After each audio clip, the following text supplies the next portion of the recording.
March 12, 1944.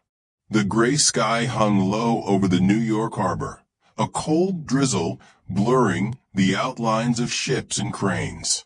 On the dock, a line of women shuffled forward, uniformed and weary, clutching meager bundles of personal belongings.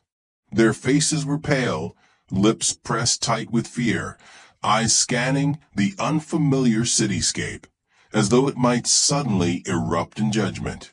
These were German women, captured, transported far from home, and expecting nothing but punishment. They had heard the stories. Prison camps were meant to be places of misery. Meager rations, harsh discipline, endless labor. In Europe, even whispers of escape or leniency were rare. And now, standing on American soil, they anticipated the worst. Cold barracks, strict guards, long tables with thin soup, bread rationed by bite, eyes always watching. Hunger gnawed at their bellies, but fear was a deeper companion. Yet reality had a very different plan. As the women were marched into the mess hall of the camp, the first thing they noticed was the warmth. Steam curled from trays like morning fog over a lake. The scent of roasted turkey mingled with spiced apples and fresh bread, a smell so alien it nearly stopped them in their tracks. Above the mess hall doors hung a simple sign, Liberty Steak Burger for all POWs. To a German woman trained to expect scarcity, the sight was almost comical. Not laughter, though more a disbelief that the world could be so absurdly generous. This was no ordinary meal. Each tray held a generous serving. Carved turkey, golden mashed potatoes, cranberry sauce glinting like rubies, warm bread rolls with butter waiting to melt into them.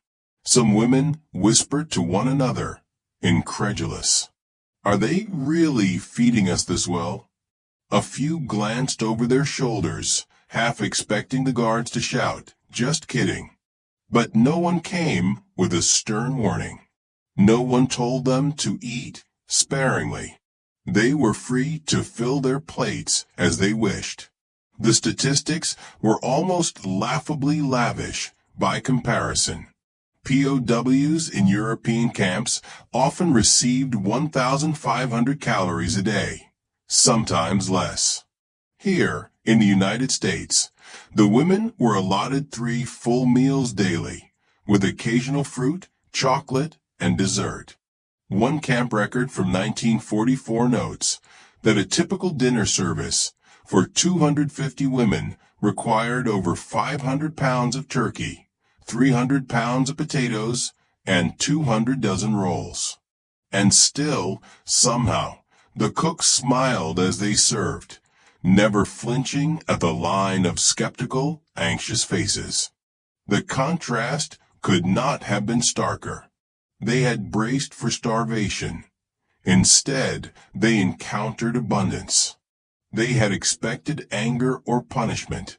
Instead, a small kindness waited at every corner. For many, the sensation was dizzying.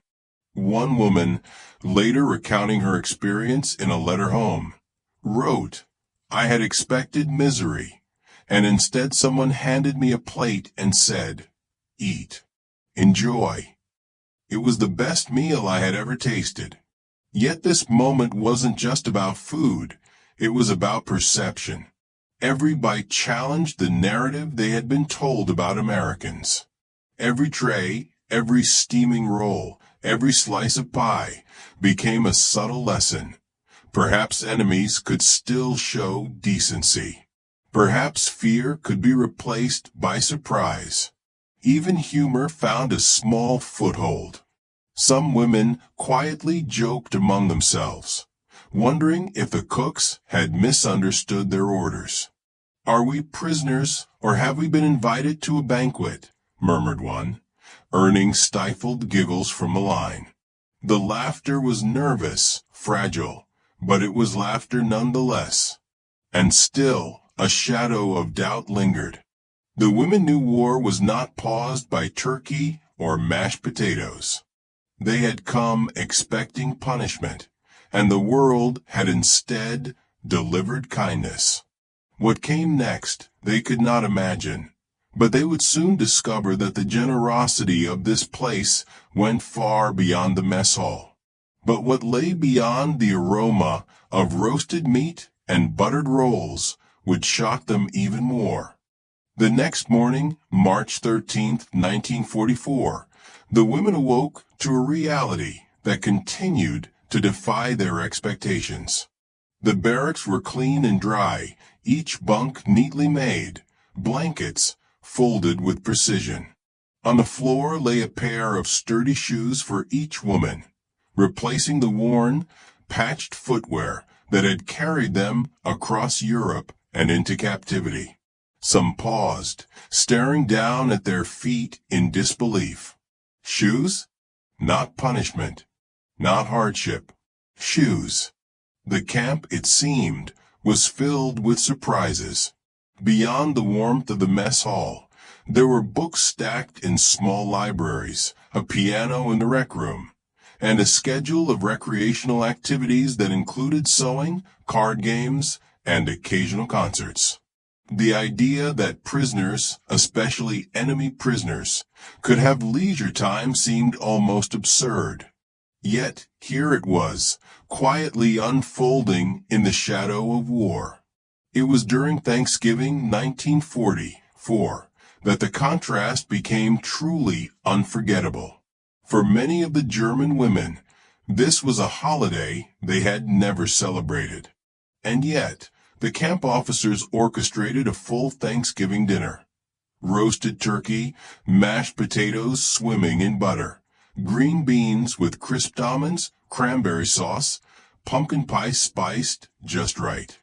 The steam rising from the trays carried an aroma so rich, so comforting, that some women paused mid-step, breathing it in as though it might vanish. The tables were set in long rows, each place carefully prepared with silverware and napkin. Over 2,000 POWs could be fed at a single service, and yet the efficiency was staggering. Cooks called out cheerfully, guiding the women along the line, ensuring each tray was laden, each plate full. There was no pushing, no shouting, only an organized, almost ceremonial generosity. Historians note that this level of care was not accidental. U.S. Army records confirm that POW camps were instructed to follow the Geneva Convention, 1929, which mandated humane treatment, including adequate food, shelter, and clothing. Yet, the women themselves experienced it as more than compliance. It felt like intentional kindness, as if someone had paused the war to whisper, "You are seen, you are human." Letters and diaries from the time captured these emotional responses. One woman wrote, "For a moment, I forgot I was a prisoner. I felt human again. The food, the warmth, the smiles, it was like stepping into a world I thought had disappeared." Another recalled sneaking seconds of pumpkin pie, half expecting a scolding, and being met with a gentle, "Help yourself." These small gestures, extra butter, an encouraging nod, became symbols of unexpected dignity. The irony was not lost on the women. They had crossed an ocean anticipating scorn and hardship. Instead, they were given abundance and care.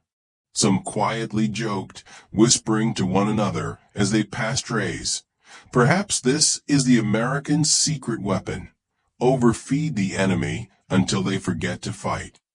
The humor was light, yet it underscored a profound truth. These small acts of kindness were reshaping their perception of the enemy. The transformation went deeper than comfort or satiation. The women began to see the humanity in those who had captured them. Conversations with camp officers revealed polite, patient individuals committed to doing their duty with decency. Slowly, the fear that had weighed so heavily on their shoulders began to ease. They realized that war, though brutal, had corners where empathy persisted. A hot meal, a warm blanket, a kind word. These could alter hearts as much as any battle or surrender. By the end of their first months in the camp, many POWs reflected that these experiences had changed them. The abundance of meals, the attention to small comforts, the surprising gestures of humanity. They had expected punishment, yet received care. And in this care, they discovered an unexpected lesson about resilience, gratitude, and the surprising ways civility could endure even in the darkest times. The story of these meals, these small daily acts of kindness, became more than anecdote. They became symbolic. In letters and interviews collected after the war, women frequently cited the camp dinners as moments of clarity, proof that compassion could exist even in wartime, that enemies could behave with dignity, and that simple human acts could leave lasting impressions.